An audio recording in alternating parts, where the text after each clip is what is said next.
ومنزل الشفاء والدواء من أمر العباد بالدعاء ليدفعوا به عن البلاء ثم على من ثم استثمر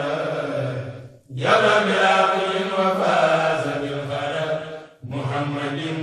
حبيبنا حكيم أزكى سلامي ربنا الكريم والآل والسهل سبيل الحلال محتاج الأسهال للشفاء هذا وإن يوم السهر جاي مبتغيا حول المجيب داي وأسجي إليه ما من الدرر قد مسني حتى يا ربنا يا ربنا يا ربنا يا ربنا يا ربنا فاغفرنا بجاه غير العالمين الأكرمين ثم بيوم رمضان الأسلمين بجاه غير العالمين الأكرمين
Docteur Lamine Gueye, médecin, recteur de l'université Alioune Diop de Bambey, président de la commission médicale du réseau des cadres du Baol, RECAP, membre aussi du Kourel Mafatihul Bichri. L'objet de ces consultations médicales? Voilà, l'objet de cette consultation, c'est de venir en appui au dispositif médical de Diourbel en utilisant une occasion, un prétexte extrêmement important qui est la célébration du séjour à Diourbel à Keur Goumak de Cheikh Ahmadou Bamba. Vous savez que le Kourel a décidé de célébrer ce séjour la semaine prochaine. Ce sera 21, 22, 23, 24. Le président du Kourel va y revenir et l'ensemble des membres du Kourel a souhaité venir en aide aux populations par une action sociale et nous ont saisi, nous membres du RECAP, pour faire des journées de consultation gratuites et dons de médicaments. Donc c'est un acte, le premier acte social de cette célébration du séjour de Cheikh Ahmadou Bamba ici à Diourbel, au niveau de cette place mythique où nous sommes aujourd'hui en train de faire des consultations. Pendant les consultations, nous avons aussi organisé une conférence de sensibilisation parce que vous savez que la médecine est double, elle est préventive et curative. Et hier, nous avons animé le soir, en même temps, en présence des membres du Kourel et du président du RECAP, une conférence sur le cancer du sein. Maintenant, par rapport à la consultation, quels sont les types de maladies que vous avez eu à gestionner? Alors, je voudrais tout d'abord revenir sur le dispositif de la consultation. Vous savez que le RECAP a l'habitude d'organiser ces consultations. Maintenant, nous avons un staff médical qui est d'ailleurs dédié à ces consultations. Et chaque année, notre objectif, c'est d'organiser au moins une consultation gratuite médicale avec don de médicaments pendant 2 jours. Nous avons sillonné tout le Baol, Khombol, Bambey, Diourbel à plusieurs reprises, Mbacké, Touba, avec l'appui du Khalif pour faire ces consultations. Certaines localités, nous les avons faites même à 2 reprises. Par exemple, pour Diourbel, c'est la 3e fois que le RECAP organise, mais cette fois-ci, je vous dis, il y a une note particulière, parce que si cela célèbre le séjour de Cheikh Ahmadou Bamba à Diourbel, cela nous motive encore davantage, c'est encore plus symbolique pour nous. Nous avons amené donc, comme toujours, une trentaine de médecins dans pratiquement toutes les spécialités dont on a besoin dans ces consultations de masse, c'est-à-dire certains s'occupent de la pédiatrie, d'autres de la gynécologie, d'autres de la cardiologie, évidemment de la médecine interne et de la médecine générale. Et nous avons eu l'appui aussi de l'hôpital régional concernant l'ophtalmologie, du district concernant aussi l'ophtalmologie et aussi les dépistages. Vous savez que c'est l'occasion d'avoir beaucoup de monde, je vais revenir sur les statistiques. Et donc nous avons instauré aussi depuis 2-3 ans un dépistage systématique des maladies chroniques non transmissibles qui constituent les nouveaux défis sanitaires du Sénégal, le diabète, l'hypertension artérielle, les problèmes d'articulation qu'on appelle d'habitude arthrose, mais aussi des séances de prévention contre ces maladies. Nous avons aussi des examens biologiques concernant le diabète et aussi chaque fois à prévention de certaines maladies qui sont fréquentes dans la région. Hier, pour préciser maintenant les statistiques, nous avons vu 800 patients. Aujourd'hui, vous voyez qu'on est qu'à mi-journée, mais je pense que nous atteindrons le même chiffre, ce qui donne une moyenne de 1500 à 2000 malades. Et c'est cela que nous voyons classiquement. Je crois que aussi c'est ce que nous atteindrons avant d'arrêter les consultations. Concernant les maladies, depuis quelques années, nous avons constaté aussi un phénomène qu'on peut résumer comme étant une transition épidémiologique. Parce qu'avant, dans le cadre de ces consultations, il y a 10 ans, on avait beaucoup de paludisme, beaucoup de bronchites qui sont parfois infectieuses. Maintenant, nous voyons un basculement de l'épidémiologie et il y a plus de personnes qui se plaignent de signes qui, une fois diagnostiquées, évoquent plutôt les maladies chroniques non transmissibles. Beaucoup d'hypertension artérielle, pas mal de cas de diabète, beaucoup de problèmes, surtout de douleurs liées à un problème d'articulation, à un problème d'arthrose. Évidemment, il y a beaucoup de cas de myalgie, les douleurs musculaires diffuses, quelques cas de gynécologie et aussi pas mal de pathologies pédiatriques. Pour les pathologies pédiatriques, nous avons beaucoup de cas de bronchopneumopathie, des allergies et aussi l'ophtalmo aussi, beaucoup de cas d'atteinte oculaire telles que des conjonctivites allergiques, telles que aussi des cataractes et autres pour les personnes âgées. Voilà en somme le profil épidémiologique, c'est assez diversifié, mais notons, comme presque dans l'ensemble du Sénégal, qu'on voit une prédominance des maladies qui sont plutôt non infectieuses, mais des maladies chroniques non transmissibles. Hier, nous avons justement saisi ce prétexte pour travailler avec le Kurel et à la demande du Kurel, ça j'insiste beaucoup, c'est le Kurel qui a donné le thème de la conférence, nous disant que le problème du cancer du sein nécessite une conférence, nécessite une sensibilisation. On s'en réjouit parce que vous savez que les cancers au Sénégal existent bien comme partout dans le monde, mais constituent un tabou. Pourtant, tout le monde sait que le risque au niveau mondial, c'est que sur 10 femmes, 8 à 10 femmes, au moins une a un risque de développer le cancer du sein dans sa vie. Ça nécessite d'être débattu, mais surtout donner des choses simples aux femmes, mais aussi aux hommes, parce que ça peut toucher les hommes, mais surtout aux femmes, leur montrer des techniques simples pour détecter ce cancer. Et ce n'est rien d'autre que de palper régulièrement les seins. Et ça, nous y avons insisté. Nous nous réjouissons qu'après la conférence, elles sont allées vers des questions tout à fait concrètes. Et je pense qu'elles ont compris comment dépister précocement ce cancer, qui est un cancer extrêmement sérieux, extrêmement grave, assez répandu au Sénégal. Alors, pour revenir donc sur l'organisation, qui a concrètement organisé cette journée? Est-ce Mafatil Bichri ou le RECAP? Mais c'est une co-organisation, je vous ai dit. Mafatil Bichri a eu l'idée d'inviter le RECAP à l'organisation. Vous savez que tout ce qui se déroule maintenant jusqu'à la fin du week-end prochain, c'est le Kourel Mafatil Bichri. Maintenant, ils avaient mis leur première discussion dans le programme des consultations gratuites avec don de médicaments. C'est là qu'après réflexion, ils sont venus vers le RECAP, du fait de l'expérience que le RECAP a dans les consultations médicales gratuites, mais aussi du fait que les membres du RECAP même sont pour une bonne part dans le Kourel, mais aussi nous habitons ici. Nous sommes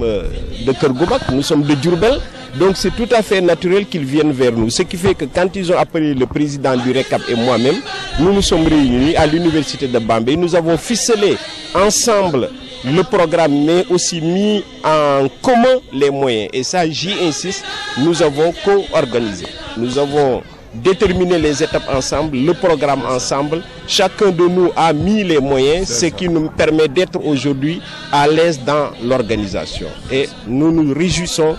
de cette collaboration parce que lu kenn man ñaar moo ko dàq. Très bien. Une bonne transition pour passer wolof tey bés bi ñu del si waat fii. waaw mu dellu si ci bis bi dañ ci sant yàlla tënk rek li ñu fiy def ay consultation la ak don de médicament maanaam seet maladie ba pare bind leen ordonnance may leen ko boo xam ne réseau des cadres du Baol ak kuréel Mafatil Bichri ñoom ñoo ko décidé organiser lii nag waa RECAP dañ ci kontaan parce que cadre bi muy amee ak contexte bi moo tax ñu gën a kontaan parce que bii yoon lii benn liggéey la boo xam ne dañ ko taxawal ci manifestation yi di commencer semaine prochaine maanaam célébrer lii Serigne Touba nekkoon fii ci Njaaréem te xam nga durée bi mu fi nekk ko feneen fii la def fukki at ak juróom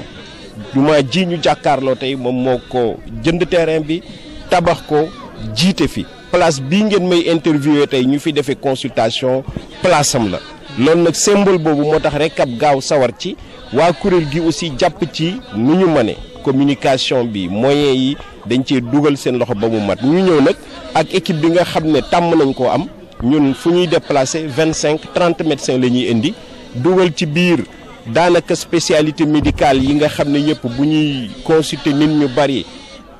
dinañ fa war a nekk muy ñiy seet xale yi ñiy seet jigéen ñi ñiy seet affaire xol ñiy seet affaire diabète ñiy seet affaire sibbiru ñoom ñëpp ñi ngi fi. léegi ñooñu bi ñu commencé liggéey démb ak heure bi démb gis nañ juróom-ñetti téeméeri nit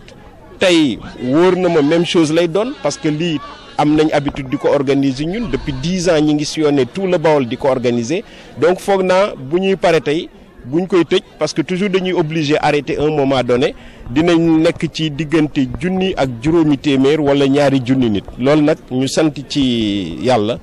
di ko def rek addiya Serigne Touba ñun ñëpp loolu lañ ci jublu bii yoon kenn seetu ci leneen lu dul loolu di rafetal collaboration bi nga xam ne moom lañ am ak waa kuréel bi bi ñu ñëwee aussi waxtaan ak réseau des cadres du Baol dañu ne dañ ci bëgg a yokk benn conférence bi def nañ ko démb ñu ne leen lu ngeen bëgg ñu waxtaan ci ñoom ci seen bopp ñoom ñoo choisir ñu def cancer du sein maanaam cancer boobu nga xam ne day jàpp weenu jigéen yi loolu nag mënuñu lu dul kontaan ci parce que Sénégal dafa nekk di changer fi mu ne lu doon nañu wax bu lu bëri ci sida ak sibbiru nañ ci continuer wax waaye dafa am yeneen problème mu wér-gu-yaram yoo xam ni buñ ci taxawul xeex ko na mu waree bu ñu gañee sibbiru sida dinañ am beneen jafe-jafe loolu nag moom la ñuy tuddee maladie chronique non transmissible nga xam ne kër goo dugg daanaka léegi di nga ko fa fekk muy diabète muy tension muy affaire u yax yi muy cancer bi yooyu nag moom la kuréel bi choisiroon ñu waxtaanee ko démb waxtaan wu rafet jigéen ñi jàng nañ ci lu bëree bëri poser ñu ay questions ñu répondre ci loolu laa leen mën a jox ci éléments yeeg statistiques yi xam ne nag boole nañ suñuy doole aussi pour maye médicaments yi. waa jàngoro yi daanaka ci loolu moo doon wax léegi la jëm bu njëkk lii biñ koy sos lu mat fukki at daan nañ gis sibu yu dul jeex ak li ñuy wax infection maanaam jàngoro yi nga xam ne benn microbe mooy dugg nit waaye depuis 3 ans 4 ans dañu seetlu ne loolu dafa commencé changer nit ñi dañuy ñëw waaye ay mbiru diabète mbiru tension mbiru yax mbiru tànk yu tële moom muy ëpp ci mag ñi yëfu jigéen yi am na ci xale yi nag seen feebar yi moom changé wut yooyu moom jàpp ay feebaru di sëqat feebaru bët allergie ak feebaru der moom moo ci ëpp.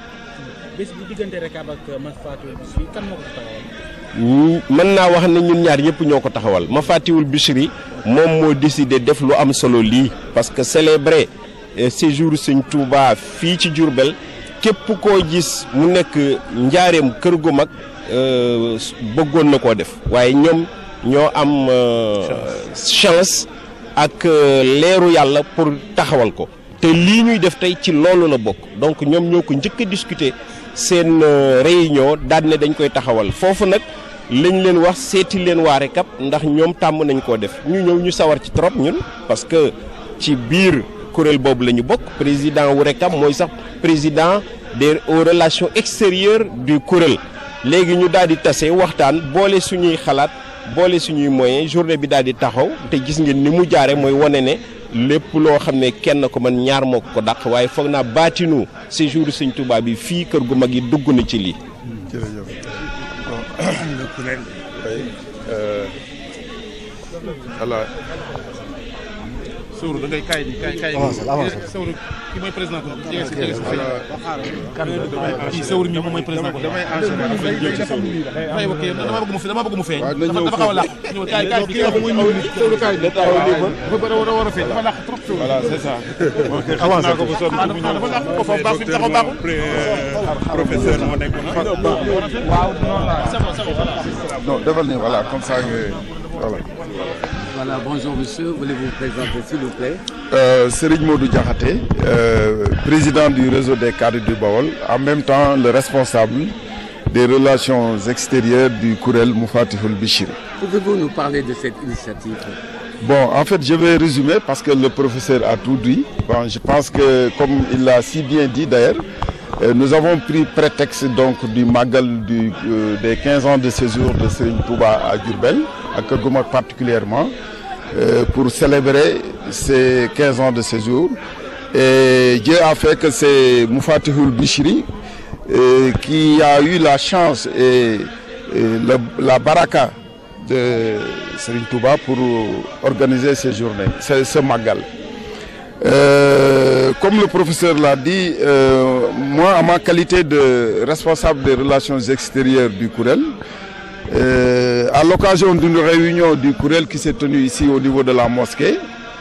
le kuréel avait dans son programme l'organisation de consultations médicales et de dons de médicaments. Et comme je suis en même temps le président du Recab, et nous avons ensemble pensé qu'il fallait mutualiser nos efforts pour organiser ensemble ces journées, c'est-à-dire le kuréel et le réseau des cadres du Baol. C'est ainsi que c'est parti l'idée donc d'organiser ces journées médicales et nous avons mutualisé nos efforts et tenu une réunion au niveau de l'université Bambey avec le professeur Lamine Gueye qui est en même temps qui est membre du kuréel aussi, mais en même temps le président de la commission médicale du réseau des cadres de Baol. Donc c'est comme ça que nous avons pensé, c'est comme ça que nous avons réalisé et c'est comme ça aussi que nous avons organisé ces journées qui ont connu une réussite totale parce que comme le professeur l'a dit, à l'heure actuelle, nous avons consulté environ 1500 à 2000 personnes. Donc moi je ne vais pas m'attarder sur le reste. Mes propos actuellement c'est des propos simplement de remerciements. Remerciements en direction d'abord du gouverneur de la région de Diourbel, Mouhamadou Moustapha Ndaw, qui est un ami et qui est aussi un talibé, qui n'a ménagé aucun effort pour appuyer le Kourel et le réseau des cadres du Baol. Mes remerciements vont aussi en direction des autorités médicales de cette région, en commençant par le médecin-chef de région, le médecin-chef de district, le directeur de l'hôpital, qui ont aussi mis à contribution donc, leur personnel et des médicaments pour participer à ces journées. Et mes remerciements vont aussi en direction du docteur Lo, qui est le responsable de la pharmacie régionale de Diourbel. Je vais aussi remercier le président du Kourel, Mme Cheikh Faye, qui est aussi un ami et vraiment qui est vraiment un talibé, qui n'a ménagé aucun effort aussi pour que ces journées réussissent. Et naturellement, mon frère et ami Lamine Gueye, bon, je pouvais ne pas le remercier parce qu'il est membre du Kourel et il est le président de la commission médicale. Mais je le remercie parce que vraiment c'est quelqu'un de très bien. C'est quelqu'un qui a la générosité. Moi, je n'ai jamais vu une personne aussi généreuse que le professeur Lamine Gueye par rapport à ses connaissances et par rapport à son savoir-faire et par rapport à son bon cœur. Il donne tout. Donc moi, je pense que c'est quelqu'un qu'il faut remercier pour qu'il aille de l'avant. Donc voilà, en gros, je remercie la presse aussi parce que vous vous êtes tous déplacés pour venir vraiment couvrir ces manifestations. Et je pense que vous vous êtes même rendu compte que c'est vraiment une réussite. Et parce que le professeur, il l'a dit tout à l'heure, sur le plan médical, c'est une réussite. Donc je voudrais terminer par là en réitérant notre fidélité par rapport au khalife général des Mourides, notre guide, Serigne Sidi Mokhtar, que Dieu lui accorde encore longue vie et bonne santé, son jëwriñ Serigne Mountakha Mbacké, parce que ce sont les deux qui nous ont donné leur autorisation pour organiser ce Magal, le Magal des 15 ans de séjour de Serigne Touba à Diourbel, mais c'est eux aussi qui nous ont bénis de leur prière pour organiser ces journées médicales. Vraiment, je lance un appel pour terminer à tous les musulmans, à tous les mourides du Sénégal et de la diaspora pour venir participer à ce Magal des 15 ans de séjour de Serigne Touba à Diourbel. C'est inédit, c'est la première fois que cela se réalise ici à Diourbel. On a organisé des Magal pour Serigne Touba, là où il a fait même 5 minutes, là où il est passé, même là où il a prié. Mais ici, il a séjourné 15 ans sans désemparer. Donc je pense que c'est là où le prophète même lui a rendu visite. Donc je pense que c'est important pour tous les mourides du Sénégal de venir participer à ce Magal. Voilà, je voudrais terminer par cette note et je vous remercie très sincèrement. Pourquoi attendre tout ce temps pour organiser enfin ce Magal? Non, il y a eu des tentatives de par le passé, mais qui n'ont pas réussi. C'est Dieu, comme le professeur l'a dit, c'est une chance pour le Kourel de réussir ce coup-là. Hein? Donc, c'est pas parce que nous qui sommes nés ici, nous qui avons grandi ici autour de la mosquée, d'être des gens qui n'ont pas d'initiative, c'est parce que c'est peut-être que c'était la volonté divine. Il y a eu des tentatives, je pense au moins 2 ou 3 fois, mais ça n'a pas réussi. Mais maintenant,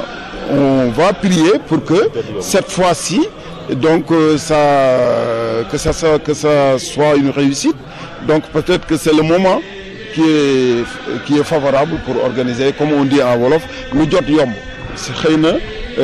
tey la jot, donc c'est une transition, je crois, pour aller. En tant que membre du Kourel. Oui. Professeur moom lañ jël mu wax ci turu rek. Oui, oui. yow français nga wax ci turu kii wax. waaw d'accord, d'accord, non.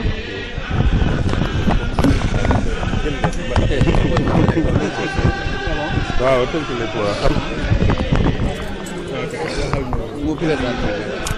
waaw man maa ngi tudd maam Cheikh Ibrahima Faye dëkk Njaareem ñu may wax Sowru kuréelu Mafatul Bichri bi waajal fukki at ak juróomi Serigne Touba def fii ci Njaareem. waaw xalaat bi de moom ñun ñoo daje xalaat ko bi ñu ko xalaatee waxtaane ko ak waa diaspora bi ak mbooleem ñi nga xamante ne ñi ngi États-Unis ñi ngi fépp bi ñu ñëwee waxtaane ko fii dem ci Cheikh Mamadou Fadel moom Serigne Bassirou waxtaan ak moom mu teg nu ci yoon xamal nañu ne moom kat moo fi nekk moom la fi sëñ Mountakha bàyyi waaye ànd na ci ndax ñun ñii ñeme na suñu ay kanam nan dem ci sëñ Mountakha waxtaan ceeg moom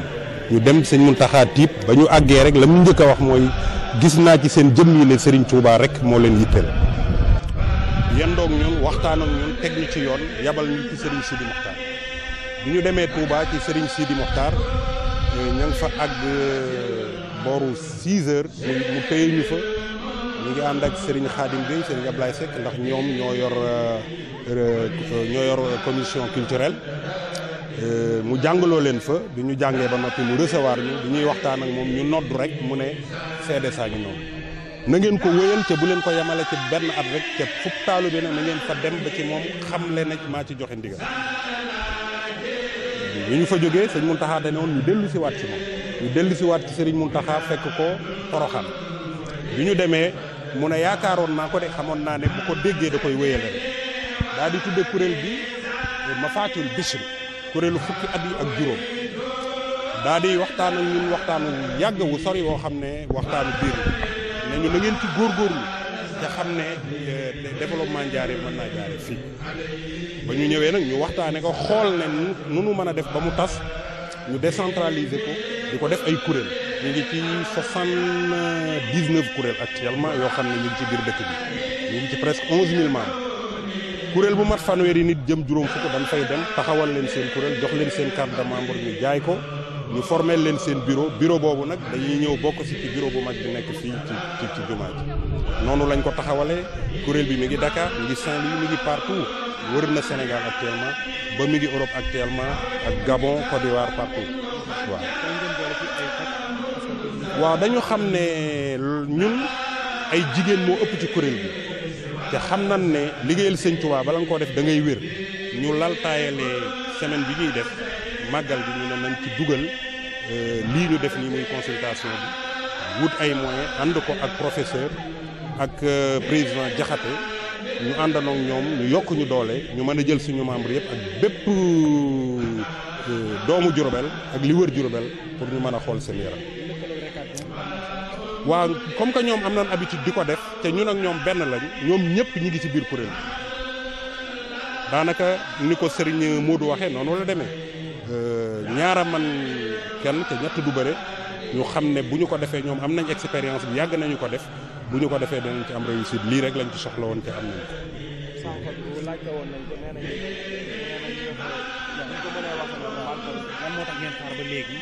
waaw xaj na ni ko Serigne bi waxee Serigne Sidi Mokhtar daf nañu denc bu leen Serigne Touba dencaloon la ba jamono yi mu feeñal ko ci seen jëmm yi na ngeen ci góorgóorlu ba bu leen ko tegee ci suuf kon loolu foofu rek lañ ci mën a yem Serigne Touba mooy seet la ko soob mu def ko ca ña ko neex